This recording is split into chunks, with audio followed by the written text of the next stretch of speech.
안녕하세요. 사연 읽어주는 남녀입니다. 오늘도 와주셔서 감사드리며 그럼 오늘의 사연 바로 소개해드리겠습니다. 안녕하세요. 저는 이제 70을 바라보는 나이인 60대 중반을 넘어선 여성이랍니다. 제 나이 30 중반쯤에 아들 둘을 남기고 남편이 세상을 떠났죠. 제 남편 누워서 침 뱉는 것 같아 말하기가 좀 뭐하긴 하지만 남편이나 아버지로서는 아무짝에도 쓸모없는 사람이었답니다. 그저 낮이나 밤이나 술에 취해 있었어요. 그리고 도박에도 손을 댔고 여자 사고를 치기도 했죠. 그런데 어느 해 봄 햇살이 따사로운 날이었어요. 저는 갑작스러운 전화 한 통을 받았답니다. 바로 남편이 대낮부터 술을 마시고 지하차도를 걷다가 사고를 당했다는 것이었어요. 급히 병원으로 달려가 보니 남편은 이미 이 세상 사람이 아니더군요. 저는 이렇게 어린 아들 둘을 데리고 세상에 남겨졌답니다. 남편이 살았을 때에도 남편이 일을 하지 않으니 생계가 늘 곤란하기는 했었어요. 그때는 그래도 시어머니가 조금씩이라도 지원을 해주셔서 간신히 굶어 죽는 일은 면할 정도였죠. 그런데 외아들인 남편이 그렇게 된 이후로 시름에 잠겨 지내시던 시어머니도 남편 뒤를 따라 세상을 뜨셨어요. 시어머니까지 돌아가시고 나니 정말 세상에 기댈 곳이 없었답니다. 저희 친정은 형제들이 많아서 저까지 손을 벌릴 만한 사정이 아니었고요. 아이들을 키우기 위해서 이제는 제가 무슨 일이든지 해야 했어요. 공사장에서 벽돌을 나르기도 하고 시골에 가서 야채를 싸게 떼어다가 길거리에서 팔아보기도 했죠. 배운 것도 변변찮은 제가 세상에서 할 수 있는 일은 이런 정도의 일이었답니다. 그러다가 우유 배달하는 사람을 모집한다는 광고를 보고 얼른 찾아갔어요. 그렇게 우유 배달 일을 몇 년 하고 있는데 지인 중 한 사람이 저더러 보험회사에 한번 나가보지 않겠냐고 넌지시 묻더군요. 보험 설계사로 일해보라는 것이었어요. 뭘 하는 일인지도 정확히 모른 채로 보험업계에 발을 들여놓았답니다. 영업을 한다는 일 결코 쉬운 일은 아니더군요. 하지만 제가 노력한 만큼 수입은 늘어났어요. 운이 없는 달에는 한 건도 계약을 못한 달도 있었지만 말이죠. 그렇게 보험업계에서 몇 년을 지내는 동안 저는 영업일을 어느 정도 터득할 수 있었고 계약자도 많이 늘어났죠. 보험회사에 나가보라고 한 지인의 도움도 컸답니다. 계약자를 소개시켜주기도 하고 이것저것 도움을 주었죠. 그리고 목돈이 필요할 때는 돈을 융통해주기도 했어요. 정말 여러 가지로 신세를 많이 졌죠. 어느새 저는 당시만 해도 보험 설계사 중에서 흔치 않은 억대 연봉자가 될 수 있었어요. 그러는 사이에 아이들도 성장했죠. 그런데 피는 못 속인다고 아이들 둘 다 너무나 먼저 떠난 남편을 닮아 있었어요. 큰아들은 술을 입에 대고 살면서 남편이 살아생전 하던 짓을 되풀이하고 있었죠. 그렇다고 둘째 아들이 좀 착실했느냐 하면 그것도 아니었어요. 되지도 않을 사업자금을 대달라고 저를 졸라대는 일이 다반사였죠. 보험 설계사로 벌어들인 돈으로 그래도 남보기에 초라하지 않은 집 한 채씩은 해주어서 출가들을 시켰어요. 시어머니가 저를 도와주셨듯이 저는 며느리들이 가엾어서 아들들이 결혼을 한 후에도 조금씩 도와주기도 했답니다. 하지만 밑빠진 독에 물붓기였어요. 그리고 이렇게 하는 것이 결코 아들들을 위해서 좋은 일이 아니라는 생각을 하게 되었죠. 그래서 어쨌든 너희들 힘으로 살아보라는 생각으로 지원을 중단했답니다. 어머님, 글쎄 시장에 가서 송편을 좀 사려고 그랬더니 깨만 잔뜩 들은 송편밖에 없더라니까요. 그래서 제가 직접 송편을 좀 쪘어요. 어머니 콩 들어간 송편 좋아하시잖아요. 어머나, 어머니 좋아하시는 건 송편보다 생선전 짭짤하게 부친 거 좋아하시잖아요. 제가 두고두고 드시라고 많이 붙여왔어요. 아들들은 개차반이지만 며느리들은 잘 둔 것 같다고요. 그랬으면 얼마나 좋았겠습니까?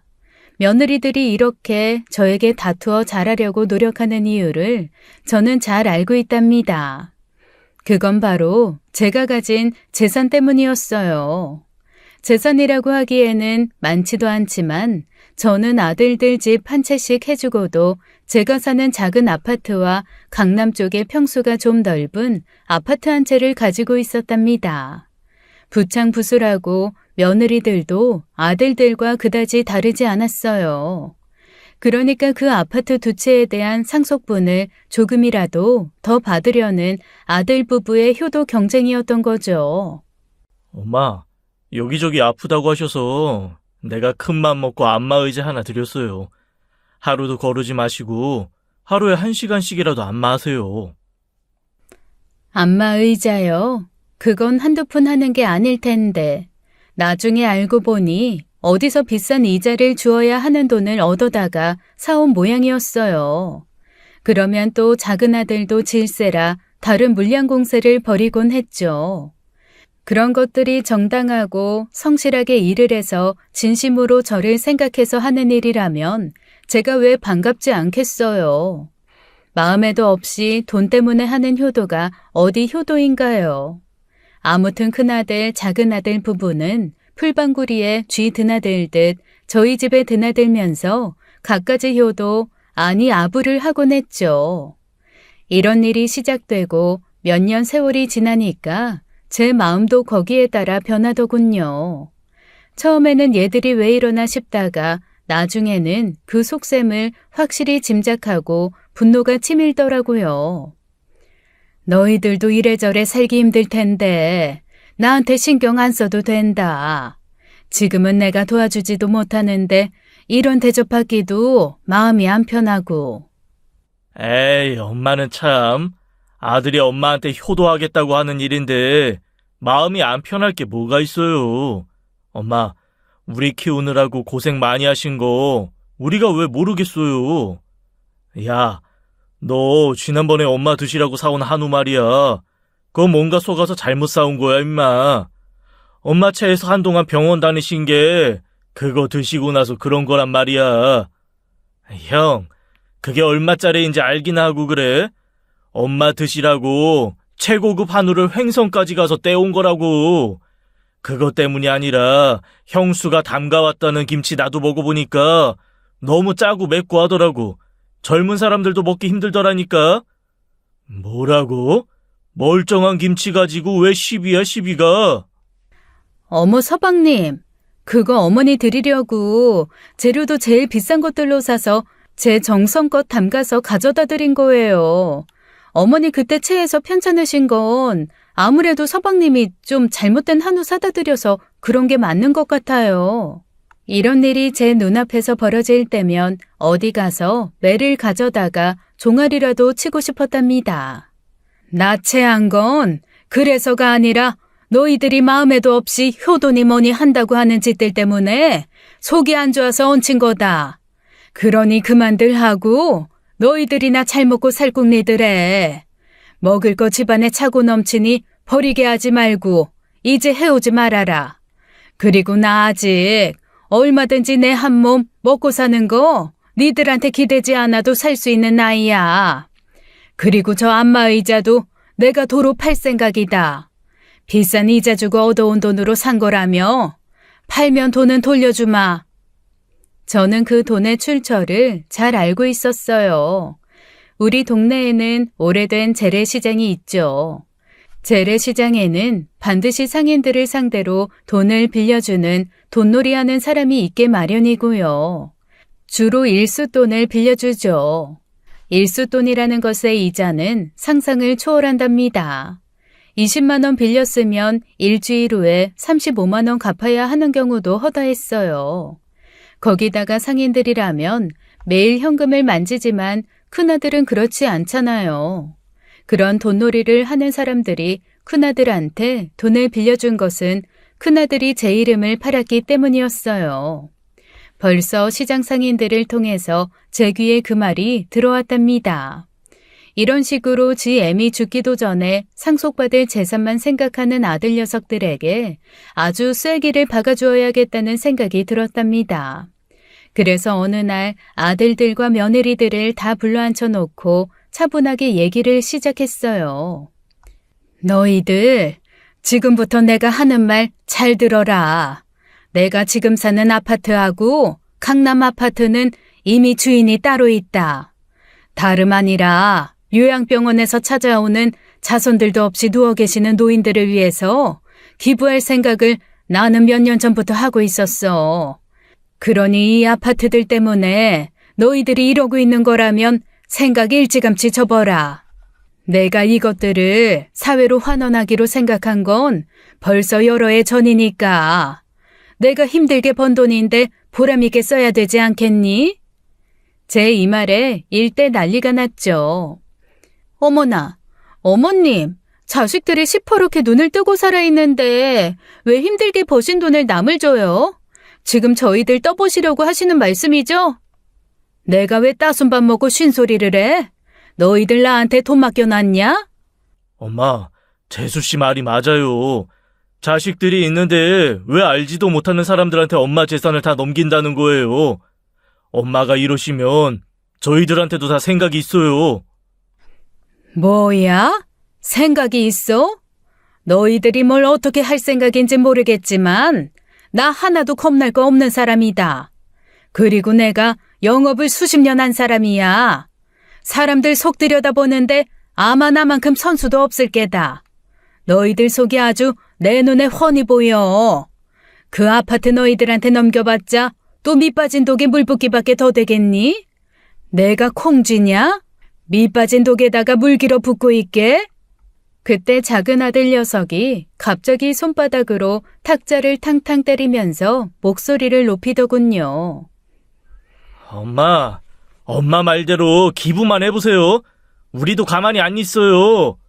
아이, 진짜 우리 엄마 사람 정말 신경질 나게 만드시네.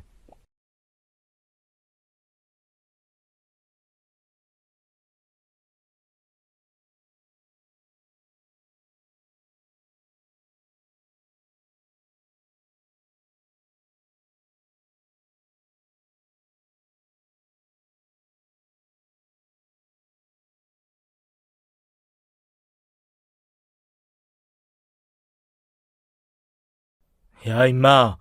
내가 맏아들이니 제사를 지내도 내가 지내야 하는 거 아니냐? 내가 더 큰 상속을 주장할 권리가 있지, 안 그래? 그리고 너희 집엔 딸만 둘이잖아. 우리 아들이 그 제사 물려받아 지낼 아이라고. 그깟 제사 가지고 요즘 세상에 누가 권리를 주장해? 형, 그런 생각은 하지도 마시오. 옛날 사람처럼 딸 아들 구별을 왜 또 해? 지금까지 술 사고에 여자 사고에 엄마 속 더 썩인 사람이 누구요? 그러는 너는 임마 사업한답시고 맨날 노인네한테 돈 내놓으라고 목을 맨 놈 아니냐? 그것도 될 사업을 가지고 사업 자금을 대라고 해야 말이지. 한두 번은 엄마가 도와줬었지. 그걸 보기 좋게 날려먹은 놈이 바로 너야. 그리고 나서도 어마어마한 사업을 벌인답시고 돈 내놓으라고 하면 구두쇠 노인네가 내놓을 리가 없지. 네가 그런 식으로 매일 돈 타령하니까 노인네가 아주 지겨워서 사회에 한원한다고 하는 거라고. 다 네 탓이야, 임마. 지금 누구 탓을 하는 게 중요한 일이 아니에요. 어떻게 해야 어머니 마음 돌릴 수 있느냐가 중요한 일 아닌가요? 우리끼리 싸워봤자 아무 소용없는 일이라고요. 대책을 세우자고요, 대책을. 지부는 그 다음에 의논해도 늦지 않아요. 숨죽인 낮은 목소리지만 이런 소리를 들을 수 있었답니다. 아이들이 제 재산을 두고 전전긍긍하는 소리였어요. 이런 걸 보고 떡 줄 사람은 생각도 않는데 김칫국 먼저 마신다고 하는 거겠죠. 사실 이날 아이들한테 얘기할 게 하나 더 있었답니다. 그렇지만 아이들이 하도 돈 문제를 가지고 눈을 부릅뜨기에 이 얘기는 나중에 해야겠다고 생각하고 일단 입을 닫았죠. 제 나이 60대 중반, 많으면 많다고 할 수 있는 나이기도 하고 또 100세 시대라는 요즘 세상에 아프지만 않으면 아직 반 조금 넘게 산 나이기도 하죠. 그런 저한테 정말 예기치 못한 일이 생긴 것이었어요. 다름이 아니라 저한테 남자친구가 생겼답니다. 보험회사에 다닐 때부터 저는 교회에 신앙을 가지고 있었는데 그 교회에 다니던 사람과 가까운 사이가 된 것이었어요. 나이도 제 또래였답니다. 젊은 아이들보다도 더 어렵게 말을 꺼내더군요. 저도 그 사람이 싫지 않았어요. 검소하고 소박하게 사는 사람이었거든요. 다른 사람을 먼저 배려할 줄 아는 사람이었고요. 프로포즈를 받던 날 저는 마치 20대로 돌아간 것 같았죠. 제 얼굴도 그 사람의 얼굴도 발그레하게 변하고 있었어요. 눈을 바닥에 깔고 서로를 똑바로 쳐다보지도 못한 채 말이죠. 그 사람은 저와 하루빨리 살림을 합치고 싶어 했고 저 역시 미룰 이유가 없었어요. 바로 이 이야기를 아이들한테 하려고 했던 것이었어요. 그래서 며칠을 벼르다가 아이들을 다시 불러 모아 이 얘기를 꺼냈죠. 나 조금 있으면 재혼하려고 한다. 너희들이 알고는 있어야 할 것 같기에 지금 얘기하는 거야. 나이는 나보다 2살 위고 성실하게 사는 사람이다. 그런 줄 알아라. 아파트를 기부하겠다는 얘기를 한 날보다 더 큰 난리가 났답니다. 엄마, 도대체 지금 정신이 있으신 거예요? 그 나이에 무슨 연애예요, 연애가. 이제 손주들 재롱이나 보시면서 지내실 나이잖아요. 자식들 체면은 생각 안 하시는 거예요? 엄마 나이에 연애한다고 그러면 다들 웃는다고요. 내가 연애를 하는 거하고 너희들 체면이 무슨 상관이냐? 내가 어린 것들 다 버리고 내 팔자 고치겠다는 것도 아니고 아들 2 키워서 집 마련에 출가까지 시킨 처지에 재혼한다고 흉이 될 게 뭐가 있어? 어머니, 현실을 좀 바로 보세요. 그분이 어머니보다 2살 많다고 하셨죠? 그분이나 어머니나 70이 가까운 분들이세요. 장례식 치러줄 사람 없어서 결혼하시는 거예요? 장성한 자식이 2이나 있어요, 어머니. 저희가 창피해서 어떻게 살아요? 작은 며느리가 이런 식으로 거의 막말을 했어요. 그리고 큰 며느리가 바로 본론으로 들어가더군요. 어머니, 동서가 현실을 바로 보시라는 게 다른 의미도 있다는 걸 아셔야죠. 그분이 그 나이에 굳이 어머니한테 접근한 이유가 뭐라고 생각하세요? 바로 돈 보고 그러는 거라고요. 어머니한테 재산 때문에 일부러 그러는 게 눈에 안 보이세요? 오냐, 내가 너희들 입에서 그런 말 나올 줄 알았다. 그 사람, 그런 사람 아니다. 그리고 나 지금 너희들한테 허락받겠다고 한 얘기도 절대로 아니야. 내가 왜 내 사생활에 속하는 문제를 너희들한테 허락을 받느냐 말이다.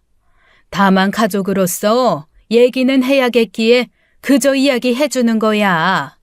너희들이 가타부타 할 문제가 아니다. 엄마, 이제 사기꾼도 구별을 못하세요? 엄마 설마 벌써 치매에 걸리신 거 아니죠? 보나마나 사기꾼 냄새가 풀풀 진동하잖아요. 큰아들 역시 엄마 침에 운운해 가면서 막말을 해대는 것이었어요. 정말로 아이들이 괘씸하더군요. 너희들이 돈에 눈이 뒤집혀 있으니까 다른 사람도 다 그렇게 보이니? 세상엔 좋은 사람이 더 많은 법이야. 다 니들처럼 일할 생각 안 하고 부모 재산이나 탐내는 그런 사람들만 사는 세상이 아니야. 눈 크게 뜨고 세상을 좀 긍정적으로 보는 게 필요할 것 같구나. 아무튼 나는 내가 할 얘기 다 했다.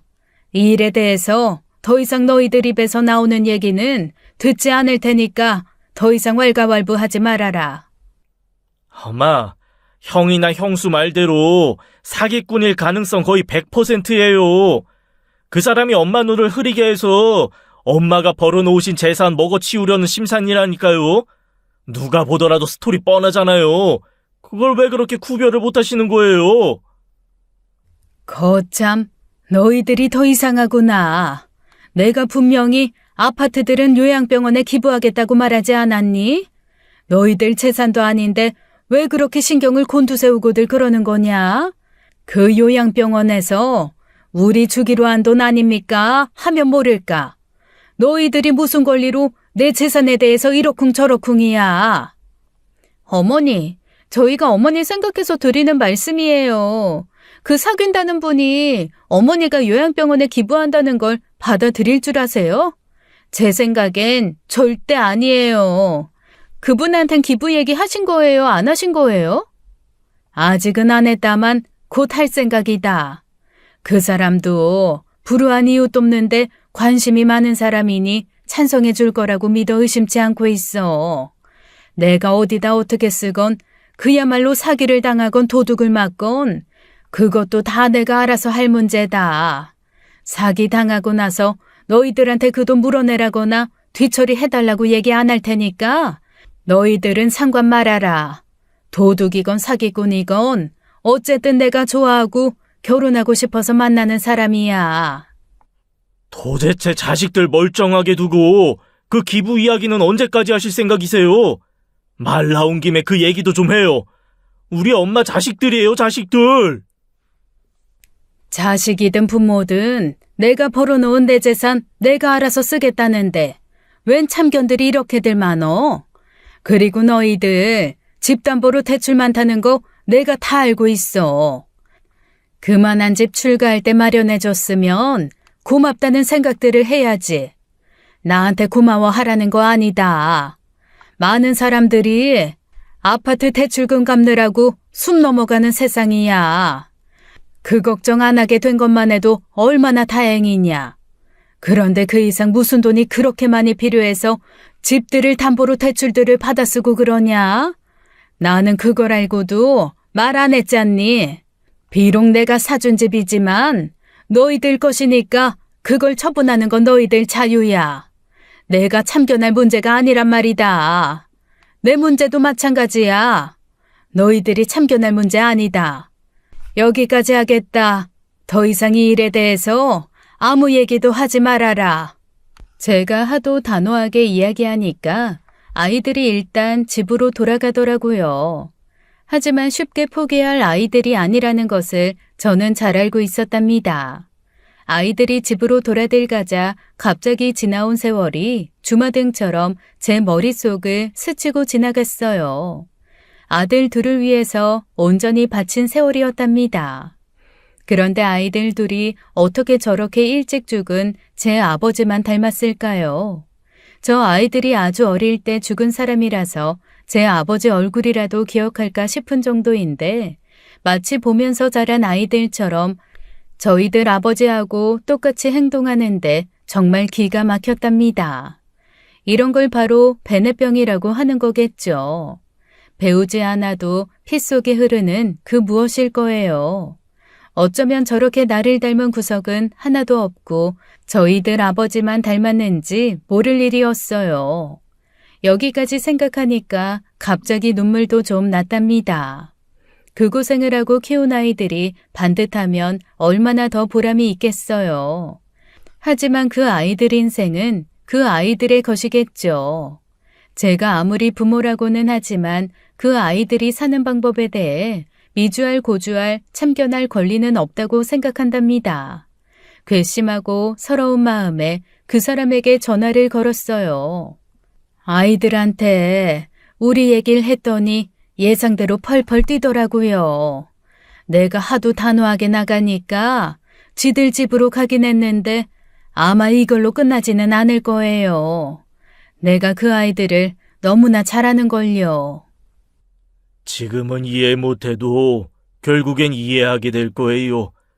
당신 말대로 우리 사생활이긴 하지만 그래도 아이들의 축복을 받는 게 좋은 일이잖아요.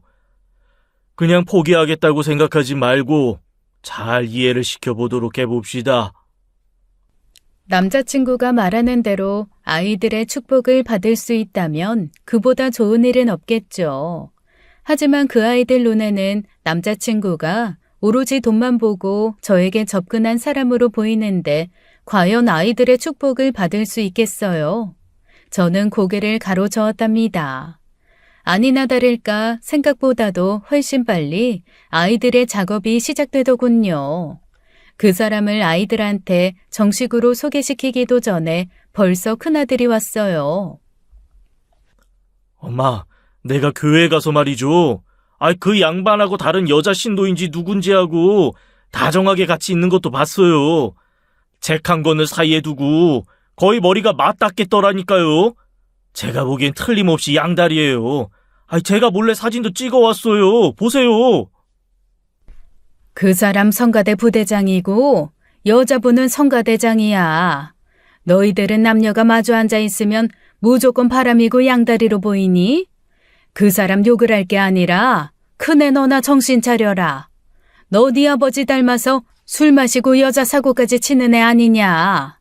그런 상황에서 며느리가 그 꼴 보겠니? 나 같아도 그 꼴 못 본다. 남의 걱정하지 말고 네 걱정이나 해. 지금 애까지 있는 와중에 며느리 더 못 참고 나가버리면 어떡할 참이냐. 엄마, 말씀 잘하셨어요. 저희 애까지 있는 사람들이에요. 동생도 마찬가지고요. 앞으로 돈 들어갈 일이 쌓이고 쌓인 상태라고요. 그런데 우리한테 돌아올 재산을 엄마가 지금 요양병원으로 날리느냐, 아니면 그 돈 보고 엄마한테 접근한 사람한테 날리느냐, 그런 상황에 와 계신 거라고요. 돈 들어갈 일이 쌓이고 쌓였으면 성실하게 일을 해서 벌어. 그 사람이 돈 보고 나한테 접근했다는 증거라도 있니? 그리고 요양병원에 돈을 날리다니? 그 표현은 또 뭐냐? 자손들 보살핌도 받지 못하고 움직이지도 못하는 채로 온갖 고생 다 하시는 어르신들이 계신 곳이야. 그분들한테도 다 자식들이 있을 게야. 아마도 너희들처럼 싸가지 없이 부모가 잘할 때만 새새거리고 아파 누워버리니 돌아보지도 않는 것일 수도 있겠지. 그런 사람들을 돕겠다는 것이다. 그리고 그 양반 절대 그럴 양반 아니니 내 걱정 안 해줘도 돼. 그러고는 일방적으로 대화를 끊고 외출을 해버렸어요. 그렇지만 아이들의 그 사람에 대한 모함은 이후에도 끊임없이 계속되더라고요. 무슨 마음을 먹었는지 내 아이들이 다시 저희 집으로 쳐들어오다시피 왔더라고요.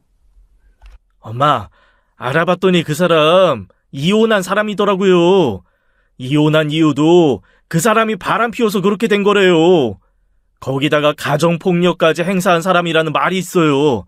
이래도 엄마 그 사람 포기 못 하시겠어요? 맞아요. 저도 시장 사람들이 궁시렁대는 소리 들었다니까요. 글쎄 그 나이에 연애를 한다는 것 자체가 말이 안 된다니까요.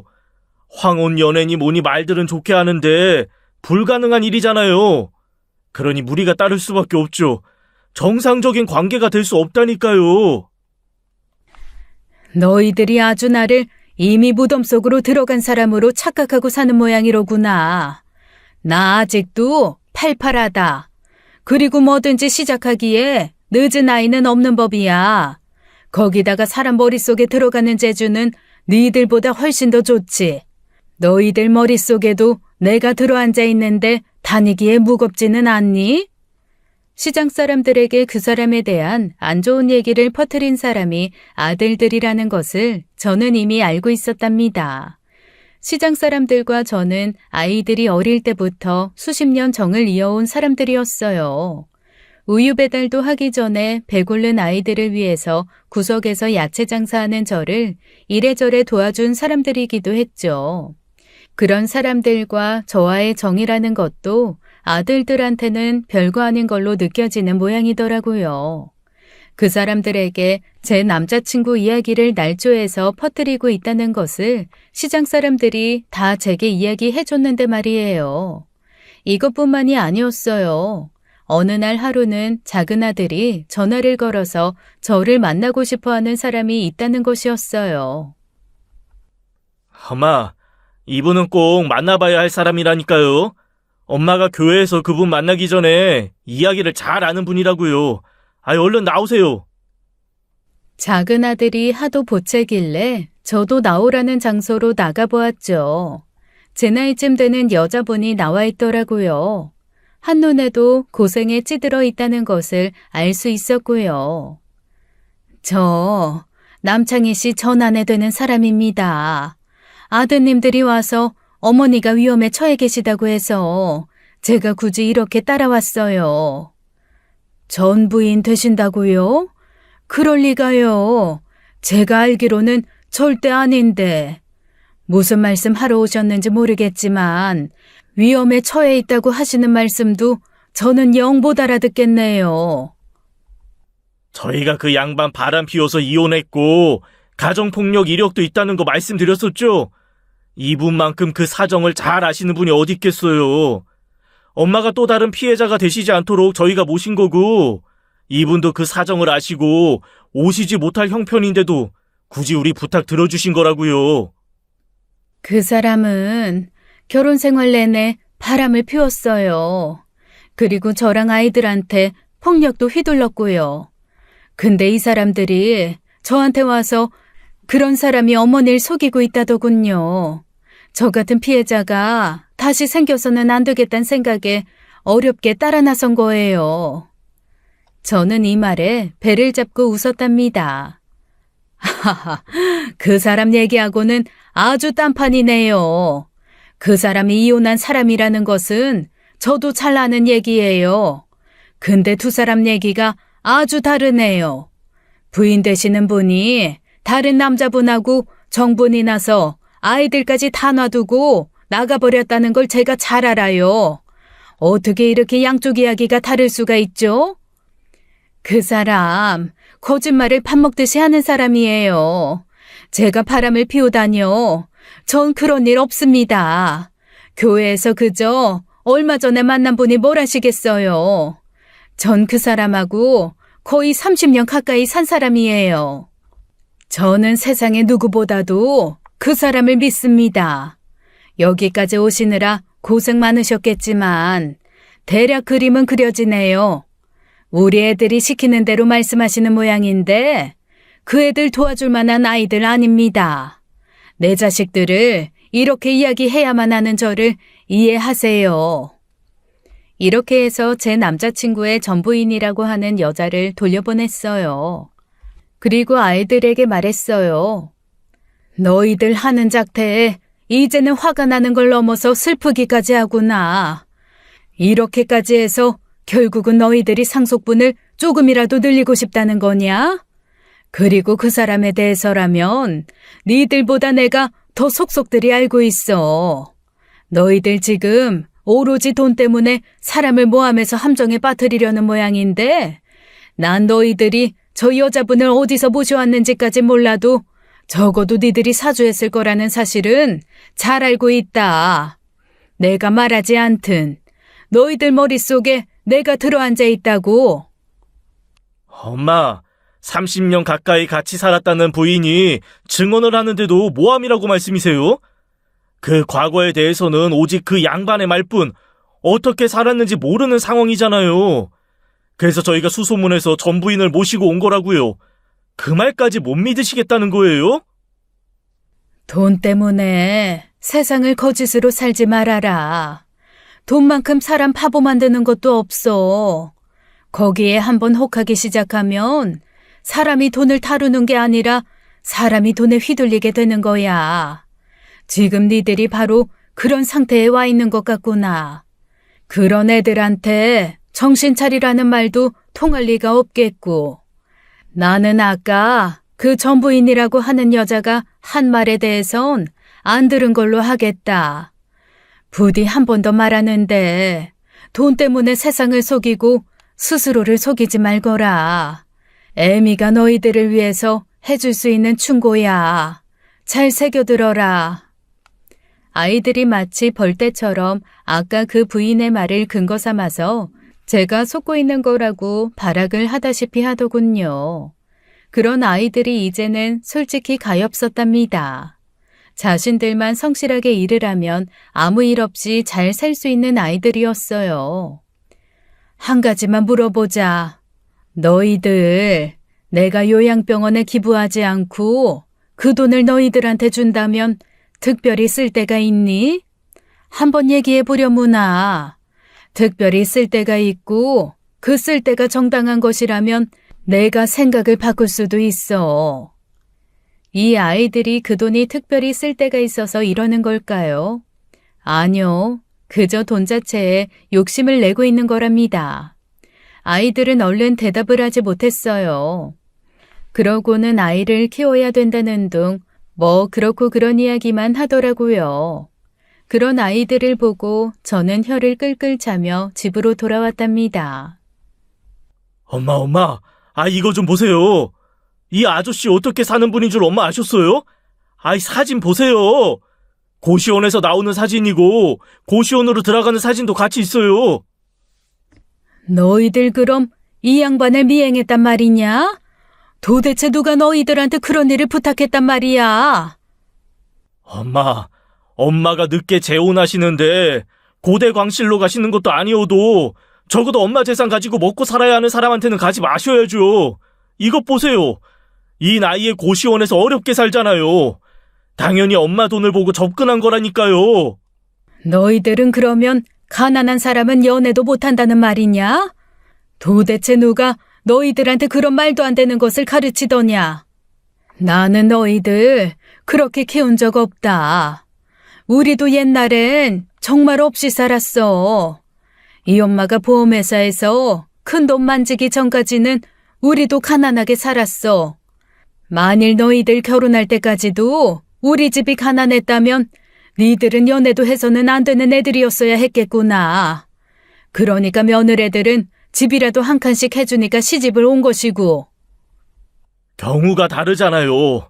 우리야 젊었을 때 이야기고 엄마는 이제 사람을 잘못 만나시면 그야말로 말년이 망가지시는 거라고요. 막말로 우리야 이혼을 해도 다시 시작할 수 있지만 엄마는 잘못되면 재산만 날리고 혼자 될 수 있는 거잖아요. 그런데 이렇게 증거가 있어요. 이거 다 부인하실 생각이세요? 오냐. 그렇다면 그 얘기를 한번 해보자. 너희들이 이렇게 발악을 하다시피 그분을 모함하지 못해서 난리를 치는 게 나를 위해서란 말이지? 그렇다면 내가 이 양반하고 헤어지는 것하고 내 재산 문제는 별개가 되겠구나. 이 양반하고 헤어져도 내 재산은 너희들한테 한 푼도 안 간다. 그러면 니들하고 아무 상관도 없지? 분명히 대답하거라. 우리가 이렇게 엄마를 위해서 방법을 가리지 않고 사기꾼을 옆에서 떨어뜨려 놓으려고 애를 쓰는데 우리한테 결국은 한 푼도 못 주시겠다는 거예요? 봐라. 그러니까 너희들 의도가 순수하지 않다는 거야. 바꿔 말해서 내가 만일 너희들한테 재산 상속해주기로 했다면 니들은 이 사람이 사기꾼이건 도둑놈이건 신경을 안 썼을 거다. 내 말이 틀리니? 이런 저의 논리정연한 말에 큰아들이 잠시 꿀먹은 벙어리가 되더라고요. 아이들이 고시원 운운하며 남자친구에 대해 또 안 좋은 이야기를 꺼냈지만 저는 눈도 하나 꿈쩍하지 않았답니다. 내가 보험회사 다니면서 억대 연봉자가 되고 나서 나는 독거노인들과 미혼모 같은 사람들 도우면서 살아왔다. 그러면서도 너희들 남 부럽지 않게 출가시켰어. 엄마, 그러니까 지금까지 아무리 엄마가 버신 돈이라고 하지만 저희들 몰래 다른 데다 줘왔다는 말이 되잖아요. 자식들한테 한 푼이라도 더 주실 생각은 못하고 왜 엉뚱한 데다 돈을 쓰시는 거예요? 우리요, 엄연히 엄마 자식인 만큼 엄마 재산에 대해서 당연한 권리가 있어요. 작은 아들이 발을 동동 구르다시피 하면서 저에게 대들더군요. 며느리들도 작은 아들의 말에 한숨을 쉬면서 저에게 왜 그러셨느냐고 반문하는 것이었어요. 얘들은 어디서 이렇게 지들하고 똑같은 마누라들을 만났는지 알다가도 모를 일이에요. 그것도 참 쉽지 않은 일일 텐데 말이죠.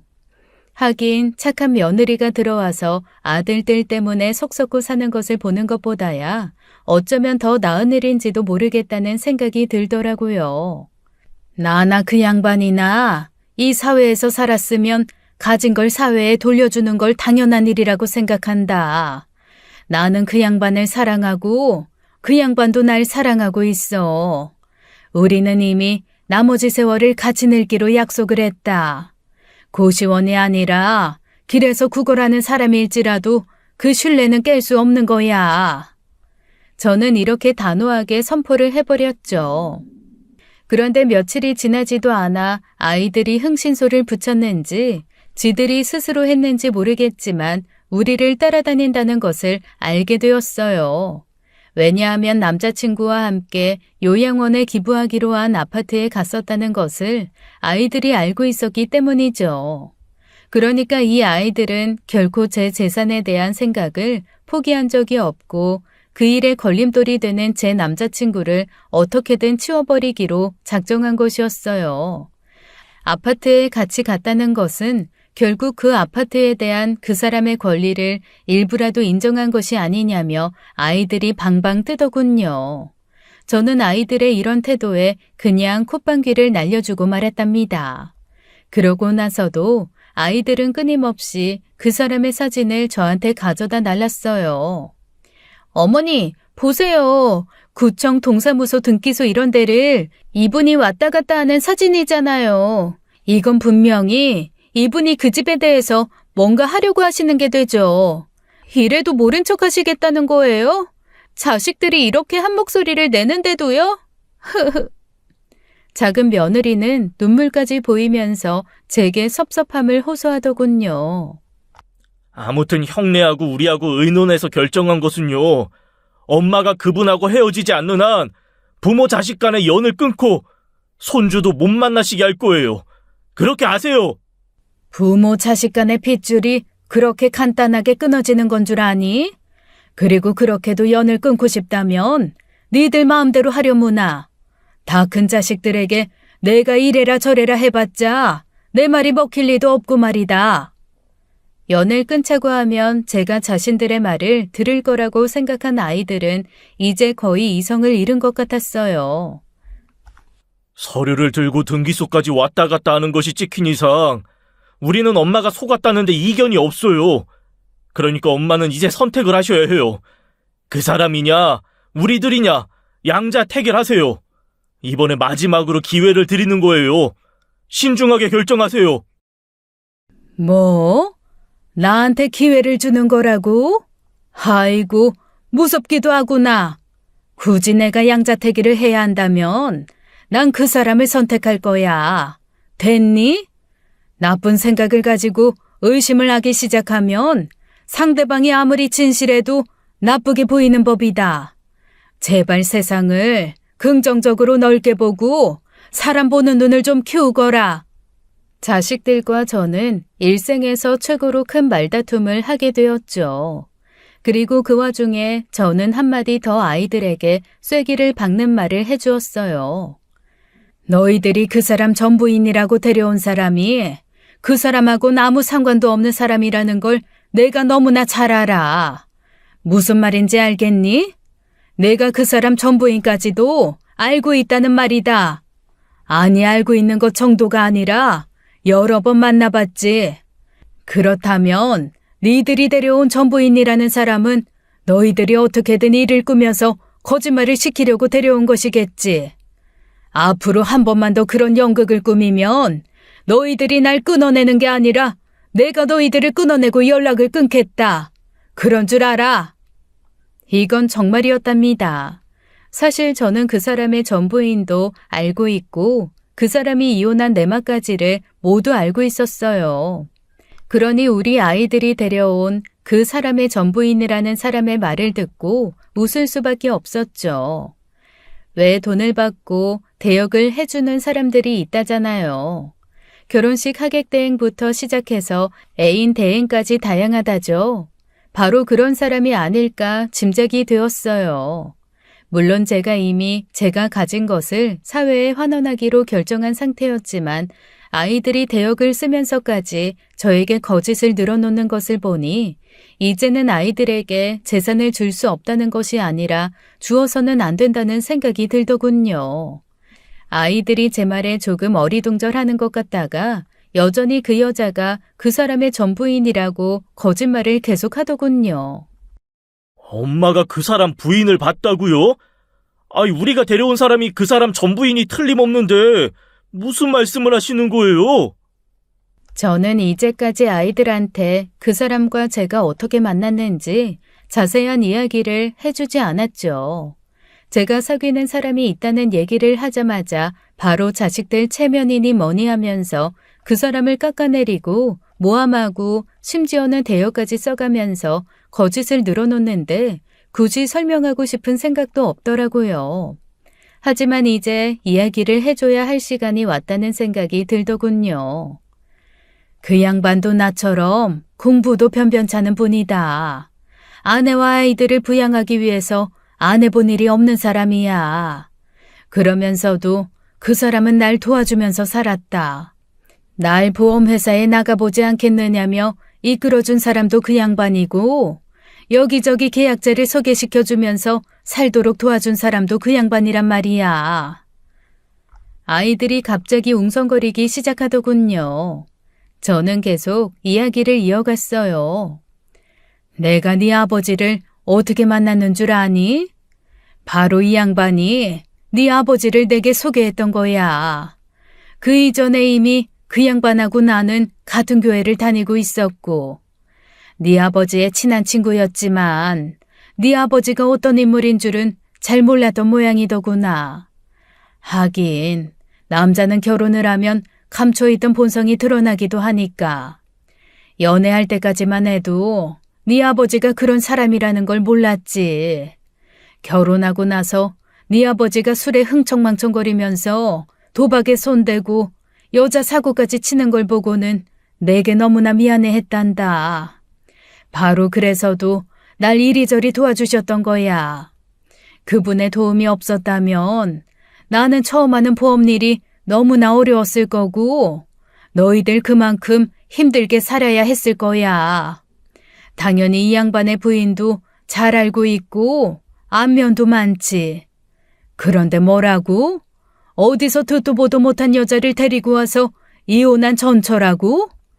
이혼한 건 맞지만 이 양반 전처가 늦바람이 나서 결국은 헤어질 수밖에 없었던 거야. 날 붙잡고 하소연을 얼마나 많이 했는지. 그리고 내가 그 부인을 설득하기 위해서 얼마나 노력했는지 너희들이 그 과정을 모르는 게 당연하겠지. 아이들의 웅성거리는 소리가 더욱 커지더군요. 그렇게 전처에게 크게 상처를 받고 이혼한 남자친구를 위로하고 마음으로나마 따스하게 대해주면서 우리 사이에 어느새 애정이 싹트게 되었어요. 쉬운 과정은 아니었어요.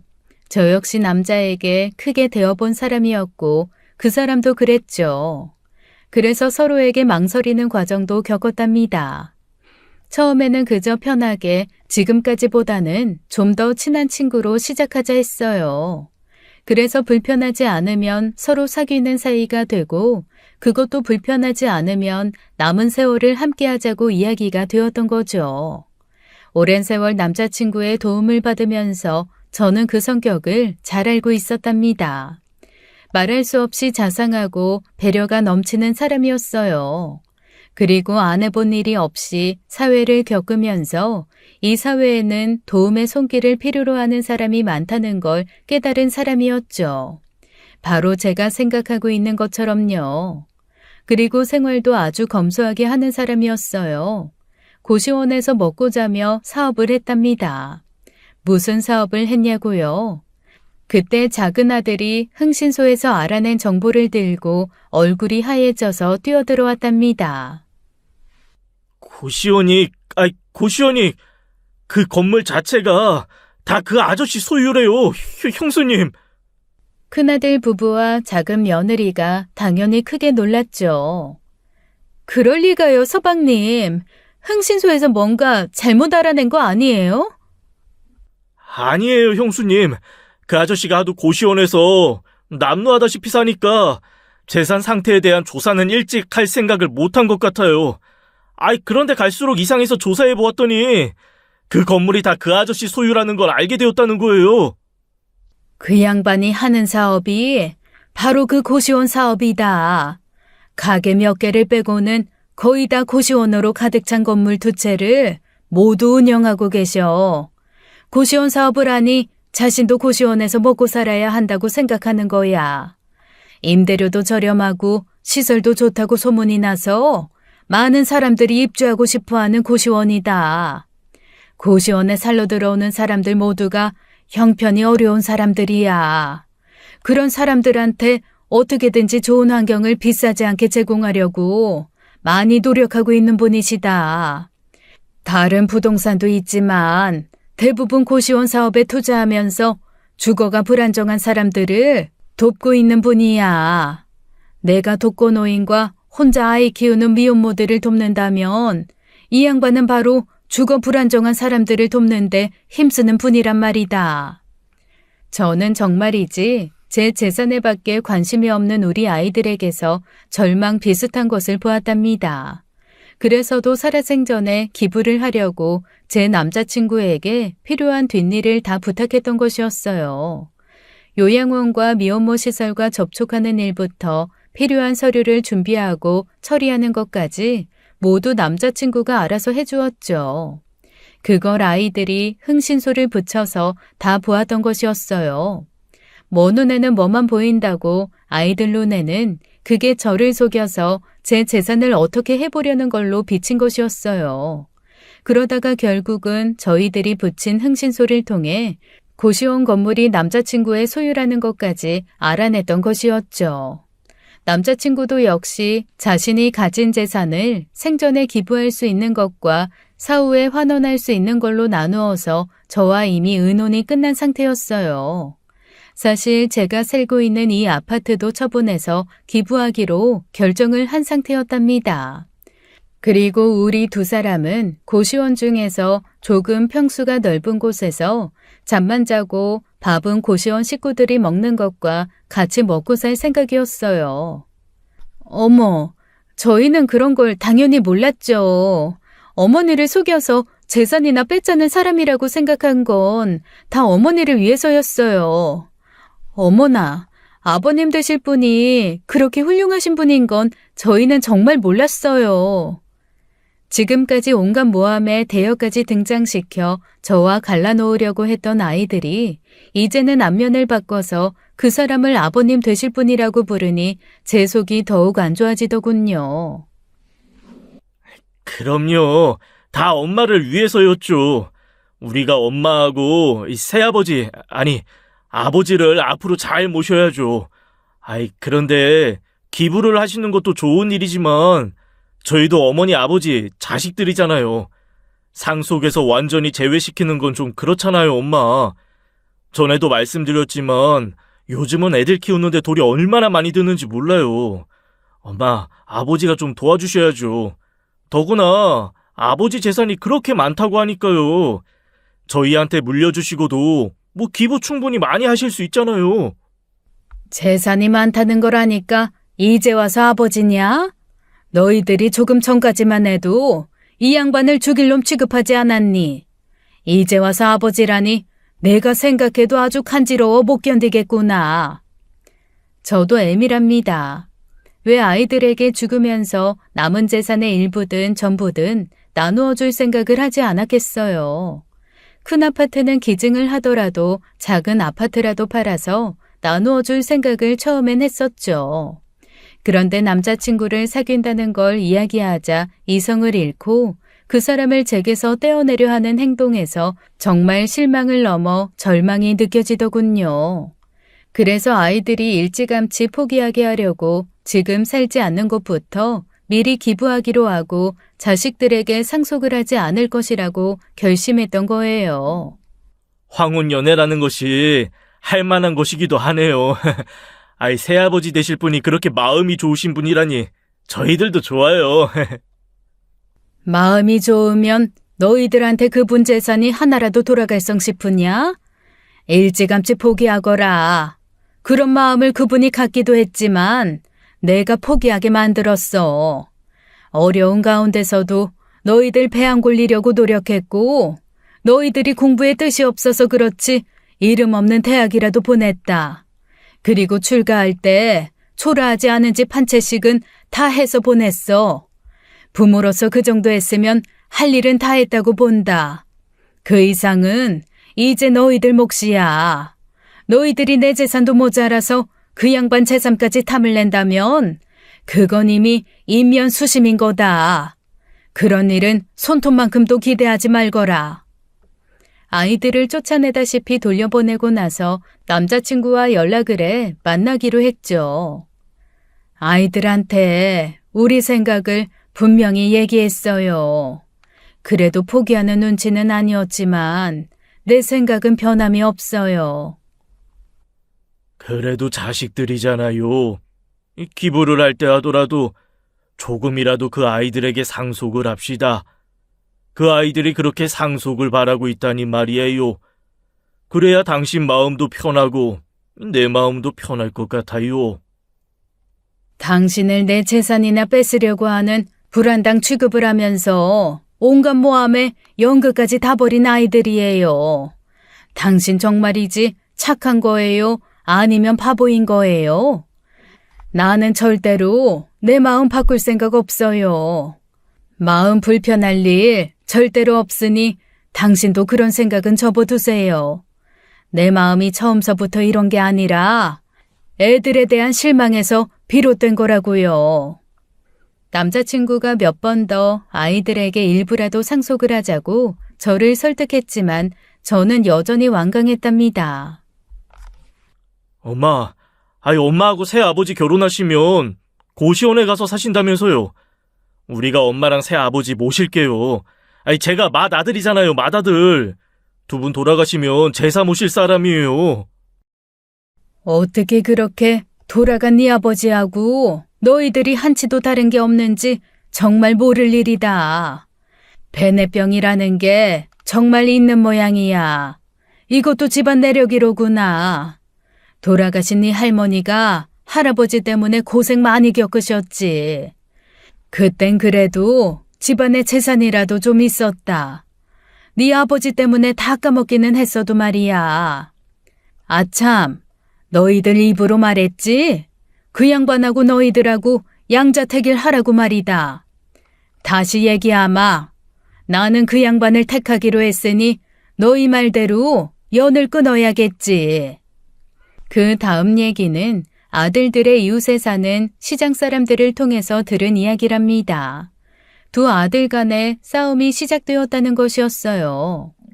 제 남자친구의 재산 상태를 처음부터 몰랐던 것이 네 탓이니 내 탓이니 하면서 싸우더라는 거예요. 거기다가 며느리들은 한술 더 떠서 한 푼도 상속을 못 받게 되면 이혼을 불사하겠다고까지 아들들을 협박하고 있다는군요.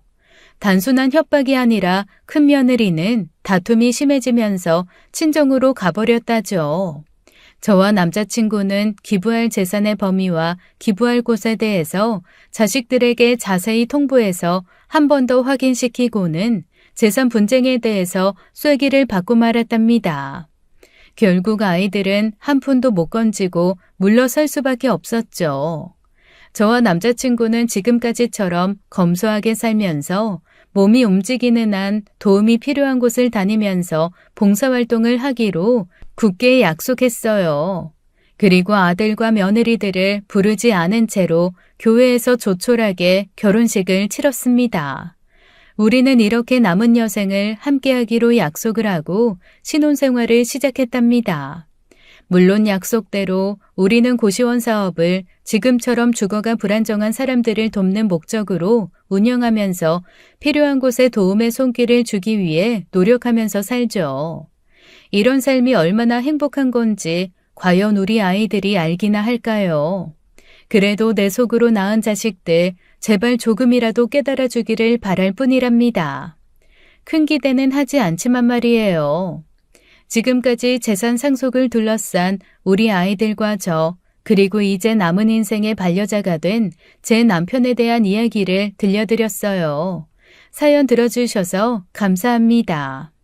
지금까지 사연 읽어주는 남녀였습니다. 끝까지 시청해주신 여러분 감사드리며 저희는 다음 사연으로 돌아올게요. 감사합니다.